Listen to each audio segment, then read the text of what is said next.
네, 사실상 사사기 1장 말씀의 아주 중요한 키워드는 뭐냐면 쫓아내지 못했다라는 것입니다. 여러분들이 너무나 잘 아시는 10계라는 영화, 아마 여러분들 여러 번 보셨으리라 이렇게 생각이 되는데, 10계라는 영화는 출애굽기 1장부터 20장까지를 배경으로 해서 영화화했는데, 영화 자체가요 드라마틱하다기보다도 장엄하고 웅장하다 이렇게 할 수 있어요. 성경 메시지도 그렇습니다. 그에 반해서 사사기 말씀은 웅장하다기보다도 마치 연속곡 같은 느낌을 받는 것이 사사기 말씀이 아닐까 이렇게 생각이 됩니다.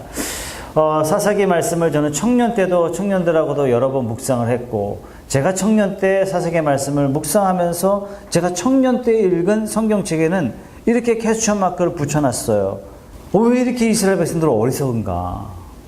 나라면 안 그럴 텐데 라고 퀘스천 마크를 너무나 선명하게 그려놨던 기억이 지금도 생생합니다. 단순히 사사기를 묵상하면서 계속 반복했구나 라고만 생각할 것은 아닙니다. 자, 이들이 왜 범죄했고 범죄한 이들을 향하여 하나님은 어떠한 태도를 취하셨는가, 이것을 묵상하면 묵상할수록 정말 사사기는요 은혜가 넘치는 책이에요. 정말 고귀한 책이 아닐 수가 없습니다. 자, 오늘 우리가 읽은 본문의 짧은 내용에 쫓아내지 못했다는 내용이 무려 5번이 소개되고 있습니다. 다른 데 다 합치면요 사사기 1장에만 쫓아내지 못했다는 문장이 무려 9번이나 소개되고 있습니다. 사실상 사사기 전체의 악순환이 어떻게 되냐면, 결국 이스라엘 백성들이 쫓아내야 할 이방인들을 쫓아내지 못해서 이스라엘 백성들이 350년 동안 악순환이 계속됩니다. 어떤 분은 저한테 이런 질문을 하셨어요. 목사님, 꼭 쫓아내야 됩니까? 기독교 사랑 아닙니까? 이들을 잘 전도해가지고 이방 민족하고 두루두루 잘 사는 게 더 좋은 거 아닙니까? 여러분 생각은 어떻습니까? 여러분, 이 질문 내용이요 굉장히 쏠깃한 내용이에요. 제가 청년 때 결혼을 앞둔 한 믿음 좋은 자매가 저한테 와서 이런 질문을 해요. 결혼 상대자를 선택하기를 자기는 믿지 않는 사람하고 교제하고 있었던 거예요. 목사님, 결혼해서 전도하면 안 됩니까? 굉장히 쏠깃한 내용이죠. 이거 스스로 섞는 거예요. 자신도 장담할 수 없는 일을 이야기하고 있단 말이죠. 여러분, 하나님 앞에 구원받는 이 생명의 길을 누가 감히 내가 전도하면 된다라고 확신할 수 있겠습니까? 물론 믿지 않는 불신의 배우자를 만나서 그 사람과 함께 교회 다니는 경우가 있어요. 저는 이 경우는요 마치 죽을 병에 걸렸다가 하나님께 기도해서 응답받은 그 기적보다도 더 큰 기적이 불신 배우자가 교회 나오는 거라고 저는 생각해요. 대부분 믿음의 사람과 믿지 않는 사람이 만났을 경우에 대체적으로 믿음을 버리는 경우, 믿음에 오랫동안 떠나 있는 경우, 불신 가정으로 전락하면서 겪게 되는 그 심한 갈등은 경험해보지 않은 사람은 사실상 모르는 이야기죠. 자매는 얘기해요. 결혼해서 전도하면 된다고. 네가 전도할 수 있는 게 아니라고. 신명기 20장 18절은 이렇게 우리가 말씀하십니다. 쫓아내라 라는 명령에 대해서 하나님이 이렇게 말씀하세요. 이는 그들이 그 신들에게 행하는 모든 가증한 일로 너희에게 가르쳐 본받게 하여 너희로 너희 하나님 여호와께 범죄할까 함이니라. 하나님도 이렇게 말씀하셨어요. 그래서 하나님이 뭐라고 말씀하세요? 이방 민족과 통혼하는 것 안 된다 이렇게 말씀하시는 거예요. 저도 안 된다 했습니다. 왜요? 평소 전도에 관심 없던 이 자매가 갑자기 결혼할 때 되니까 전도에 관심이 갑자기 많아졌어요. 목적이 다른 데 있었던 것이죠. 여러분, 결혼은요 전도의 과제가 아니라 결혼 자체는 하나님이 맺어주신 축복이에요. 이 사실을 우리가 잊지 말아야 되는 것입니다. 오늘 말씀에 나오는 가나안 족속들을 완전히 진멸하라, 이 명령은요 가나안 원주민들을 완전히 진멸하라라는 본질적인 하나님의 마음이 있어요. 이유는 딱 하나예요.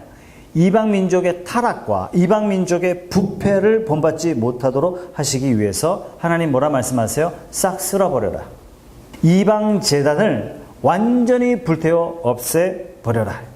너희들을 통해서 성결한 하나님의 나라를 그 가나안 땅에서 다시 시작하겠다. 하나님 그렇게 말씀하셨어요. 이미 이것은 아브라함에게 약속하셨죠. 너희의 후손을 통해서 가나안 땅을 통해서 복된 땅으로 복된 민족으로 세우겠다는 하나님의 원대한 계획 속에 있었던 것입니다. 그런데 지금 이스라엘 백성들은 누구를 반역하고 있냐면 단지 쫓아내지 못했다가 아니라 사실상 하나님의 창조 원리부터 계획하신 하나님의 커다란 계획과 비전에 대해서 사실상 찬물을 끼얹고 있는 거나 마찬가지인 겁니다. 이들이 하나님의 말씀을 몰라서 쫓아내지 않았다면 그건 불신앙이고, 하나님의 말씀을 알고도 쫓아내지 않았다면 그것은 불순종 되겠죠. 청년이 저한테 이런 질문을 합니다. 목사님, 오늘날 사회에 반칙 이론이라는 것이 유행하는데 전도사님 어떻게 생각합니까? 여러분, 반칙 이론이 뭐죠? 적당히 불법을 행하면서 살자 이겁니다. 세상 다 그렇다는 얘기예요. 불법을 적당히 행하지 않고 어떻게 이 세상을 살 수 있습니까? 적당히 떡값도 떼주고 누이 좋고 매부 좋고 이렇게 해야 세상이 다 돌아가는 거 아니겠습니까? 이렇게 안 하면 세상 안 돌아가요. 교회 다닌다고 세상에서 정직하게 한다면 누가 뭐 알아줍니까? 세상에 나가면요 바보 취급당해요. 여러분, 왜 이렇게 됐을까요? 결혼도 안 한 젊은 청년이 저한테 그런 얘기를 하는 거예요. 청년이 자기는 불의와 얼마든지 타협하며 그리스도인으로 살 수 있다라고 이야기하는 거예요. 저 참 가슴 아팠습니다. 설령 실제로 불의와 타협하며 살지라도 목사님 우리가 그렇게 살아서 되겠습니까? 라는 그런 말이라도 저는 해주기를 기대했는데, 여러분 왜 이렇게 됐습니까? 여러분, 대한민국이요 조선의 당파 싸움으로 나라가 흔들렸어요. 일제에 참혹하게 짓밟혔습니다. 과학자들의 이야기를 들으면요 대한민국의 기가 흐르는 곳에 대못을 일본 사람이 다 박아놨다는 얘기예요. 기가 막힌 거예요. 일본이 항복하자 대한민국이 두 다리 쭉 뻗기도 전에 나라가 두 동강되는 아픔을 겪게 됩니다. 지난 수백 년 동안 대한민국이 평온할 날이 없었어요. 그러니까 대한민국 사람들에게 평온함이란, 대한민국 사람들에게, 조선 사람들에게 풍요로움이란 어쩌면 오래전 남의 말이 되었는지도 모르겠습니다. 어쨌든 박정희 대통령이 정권을 잡으면서 1960년대부터 내건 운동이 하나 있었죠. 잘 살아보세요. 잘 살아보세요. 그야말로 새마을 운동입니다. 잘 살아보는 건 참 좋은데 이거 이루기 위해서 뭐도 했어요? 편법도 어느 정도 눈감아 버렸어요. 결국 이것이 우리 모두를 위한 길이 아니냐라고 이야기했어요. 그래서 우리는 편법을 동원해서 인류 역사에 유례없는 발전을 이루어냈고, 전 세계는 이것을 뭐라고 얘기했냐면 한강의 기적이다 이렇게 이야기했습니다. 대한민국 사회의 편법이 정법이 돼버렸죠. 대한민국 남자들이 밤 12시 새벽 1시에 들어오는 것이 을에 마땅한 것이 되어버렸습니다. 여러분, 전 세계 어디도 그런 게 없어요. 하나님이 아브라함에게 축복의 땅을 약속하셨고 이것을 자녀들에게 허락하셨습니다. 이스라엘 백성들은 과거에 무려 400년 동안 노예로 있었어요. 400년 동안 숱한 고역과 노역으로 심각한 중노동으로 어쩌면 이스라엘 백성들이 단 한 번도 평안한 삶을 살아본 적이 없을 정도로 불행한 역사를 보내왔습니다. 애굽으로부터 해방됐어요. 40년이란 기나긴 광야의 방황을 보내게 됩니다. 40년 광야 동안에 물이 없어서 아우성, 먹을 게 없어서 아우성, 지도자에 대한 불평으로 아우성, 갈 길이 험하다고 아우성, 그야말로 이스라엘 백성들 삶에 바람잘 날이 없었어요. 그렇게 보내서 40년입니다. 생각해 보세요. 430년을 노예로 살았어요. 그리고 40년 동안 험악한 광야를 헤집고 나왔어요. 그리고 이들이 젖과 꿀이 흐르는 가나안 땅에 발을 디뎠어요. 이스라엘 백성들이 내디뎠던 가나안 땅은 어떤 땅이었겠습니까? 그들이 그토록 몇 년 동안요, 무려 500년 동안 민족이 기다렸던 정착할 땅을 드디어 얻은 거예요. 500년 동안 우리의 조상들이 집 없는 서름으로부터 단 한 번에 해결할 수 있는 기회가 이스라엘 백성들 앞에 놓여져 있는 것입니다. 그런데 이 이스라엘 백성들에게 가장 큰 이슈는 이제 좀 잘 살아보자. 이제는 우리가 떠돌이 삶이 아니라 우리도 집 짓고 우리도 농사 짓고 남보란 듯이 열매 따먹으면서 그 자리에서 자손 대대로 이어나가면서 우리가 한 집에서 한번 살아보자. 근데 문제는요, 농사 질 줄을 몰라요. 포도원을 갖고 본 적이 없어요. 올리브 나무를 갖고 본 적이 단 한 번도 없었어요. 그런데 이 이스라엘 민족들의 고민과 정확하게 맞닥뜨려진 게 뭐냐면 가나안 족속들을 몰아내긴 몰아내야 되는데 이들이 못 나가겠다고 바둥바둥거리는 거예요. 그래서 이들은 사생결단하고 이스라엘 민족들하고 타협을 합니다. 당신들 농사 져본 적이 없을 테니 우리가 농사 지어줄 테니 우리 살려달라. 대신에 우리가 믿는 종교 당신이 이스라엘 당신이 그대로 용인해달라. 이스라엘 백성들이 듣고 보니까 매우 합리적이에요. 우리는 그들을 진멸하지 않으므로 피를 흘리지 않아도 되고 역사상 가장 잔인한 민족이 되지 않아도 되는 기회를 그들은 얻었다라고 생각했어요. 그야말로 이스라엘 백성들은요, 누이 좋고 매부 좋은 결과를 눈앞에 두고 있다고 생각했어요. 아니, 오히려 더 잘 됐어요. 가나안 족속들을 안 쫓아내고 그들을 부리면서 그야말로 정착할 이 땅에서 보란듯이 누구보다도 잘 살 수 있는 기회가 더 좋아졌어요. 여러분, 뭐가 잘못됐죠? 뭐가 삐뚤어졌습니까? 잘 살아보자, 이것이 그들의 목표가 되어서는 안 되고 하나님이 약속하신 그 땅에서 하나님의 말씀대로 하나님의 뜻대로 우리의 삶이 하나님 앞에 드려져야 된다라고 그들은 기준 삼았어야 되는데 그들의 기준이 뭐로 바뀌었냐면 가나안 땅 들어와서 잘 살아보자라고 목표가 바뀌었던 거예요. 가나안 땅에서 하나님의 목표와 가나안 땅에서 이스라엘 백성들의 목표가요, 상충되는 거예요. 여러분, 대한민국 발전이 경이적인 발전을 이룬 것 정말 사실이에요. 반면에 세계사적으로 정말 부끄러운 사건도 정말 많았어요. 세워지는 대통령마다 다 감옥을 가야 되고 세상에 멀쩡한 삼풍백화점이 무너지고 성수대교가 무너지고. 여러분, 왜 이렇게 됐는가? 거기에 대한 원인에 대해서 외신 기자들은 이렇게 평가합니다. 한국이 보란듯이 잘 살아보자는 목표를 가지고 달려왔고 그 목표를 이뤘지만 사실상 목표가 잘못되었다.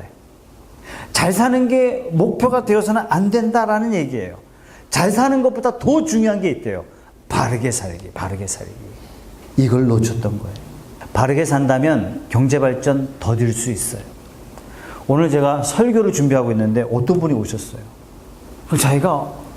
자기는 신앙이 없는데 정말 신앙 좋은 사람하고 출장 가면서 대화를 나누게 되면서 자기가 깊은 고민에 빠졌다는 얘기예요. 그래서 저를 찾아오신 거예요. 자기에게 이야기해 준 사람이 돈을 너무 많이 버는데 돈을 벌면 벌수록 자기가 죄를 짓고 있더란 얘기예요.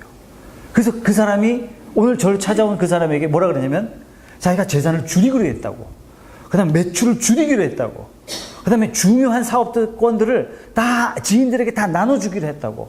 이게 말이나 되냐고. 그러면서 그 이후에 이 나머지 신앙의 부분에 대해서도 이야기했는데 말을 쭉 들어보니까 이분은 진짜 하나님 앞에 바르게 살려고 정말 몸부림치는 분이라는 사실을 제가 깨달았어요. 그 사람이 싫으냐 그랬더니 자기는 그 사람을 존경한대요. 이것도 당신이 존경할 수 있으면 정말 좋겠습니다. 이거 쉬운 거 아니에요. 정말 쉬운 거 아니에요. 잘 살아보자, 바르게 살자, 이거는 마치 상충되는 목표처럼 보일 수 있어요. 바르게 살면 우리의 인생의 삶의 질이, 풍요로움이 더 더디게 이루어질 수 있습니다. 그러나 벌건 대낮에 건물 무너지는 일 없을 겁니다. 대한민국의 아버지들이 어두컴컴한 데서 이상한 일이 벌어지는 일 없을 겁니다. 발전을 위해서는, 내가 잘 살기 위해서는 편법과 불법을 어느 정도 용인할 수 있고, 편법과 불법은 지혜가 된 사회, 이거는요 우리 미래를 담보할 수 없는 겁니다. 오늘 우리에게 사사기 말씀을 통해서 하나님께서는 말씀하세요. 잘 살기를 원하느냐, 네가 하나님 앞에 바르게 살기를 원하시냐 라고 하나님께서 저와 여러분들에게 물으시면 여러분들은 어떻게 선택하시겠습니까? 우리 푸른숲 성도 저와 여러분들은 다 하나님 앞에 깨끗한 양심으로 살아갈 길을 주님의 이름으로 축복합니다. 여러분, 이것이 정말 잘 사는 길이요, 이것이 하나님이 저와 여러분들을 향해서 기대하는 바인 줄 믿습니다. 하나님은 가나안 땅이라는 축복의 땅을 들여보내세요. 목적은 딱 하나예요. 말씀대로 살아라. 좌로나 우로나 치우치지 말고 말씀대로 살아라. 바로 바르게 살기.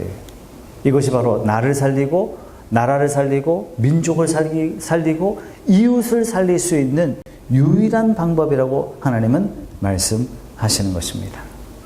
이 세상은 이미 불법에 난무한 세상이 되어 있어요. 우리가 불법에 타협하지 않고 하나님의 법대로 살기를 작정한다면 하나님께서 우리의 길을 형통하게 내줄 거라고요? 네, 그건 전 믿습니다.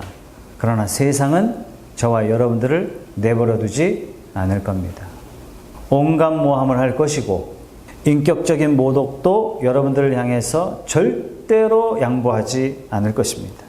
그럼에도 불구하고 하나님은 이런 고백을 원하시는 거예요. 말씀대로 살겠습니다. 그렇다면 하나님께서 저와 여러분들을 기뻐하시고 참으로 넘치도록 복의 복을 더해 주실 줄로 믿습니다. 오늘 오셨던 분이 이런 얘기를 해요. 참으로 이상하다고. 이 사람이 하나님 말씀대로 살기로 결단했는데 누가 땅을 준다더라고. 세상에 누가 사업을 하는데 땅을 공짜로 주는 사람이 있냐고 라고 이야기를 하면서 이런 간증을 하셨어요. 사랑하는 성도 여러분, 잘 사는 것 정말 중요합니다. 그러나 바르게 사는 것, 말씀대로 사는 것. 어쩌면 이 시대 경제가 어려운 것은 하나님이 우리에게 이렇게 말씀하시는 거 아닐까요? 왜 말씀에 떠나 있는가? 왜 원칙에 위배되어 있는가? 왜 편법을 붙잡고 있는가? 말씀대로 붙잡고 살아라. 내가 보살펴줄게.